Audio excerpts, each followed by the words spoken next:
সবচেয়ে বড় কবিরা গুনাহ কোনটা তোমরা জানো নাকি?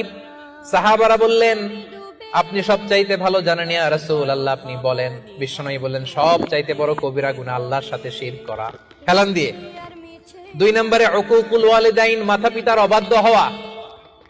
3 নম্বরটা যখন বলবেন হেলান থেকে উঠলেন। এরকম সিরিয়াস 3টা কবিরা গুনাহ তোমাদের বলবো না, বলেন। 2টা বলছে হেলান দিয়ে, একটা হচ্ছে আল্লাহর সাথে শিরক করা, 2 নাম্বার হচ্ছে মাতা পিতার অবাধ্য হওয়া। 3 নাম্বারটা যখন বলবেন, ওয়াকানা মুত্তাকিয়ান, তিনি হেলান দেওয়া ছিলেন, ফাজালাসা, সিরিয়াস হয়ে বসলেন।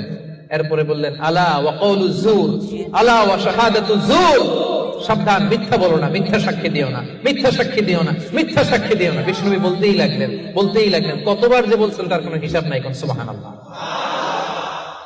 সিরিয়াস, খুবই সিরিয়াস। কারণ মিথ্যা সাক্ষী সমাজে বাতিলকে প্রতিষ্ঠিত করে, জালিমকে প্রতিষ্ঠিত করে। মিথ্যা সাক্ষী সমাজে অন্যায়কে প্রতিষ্ঠিত করে। চিল্লায় বলেন ঠিক কিনা? মহাপাপ। রহমানের বান্দারা মিথ্যা সাক্ষী দেয়। দিবেন।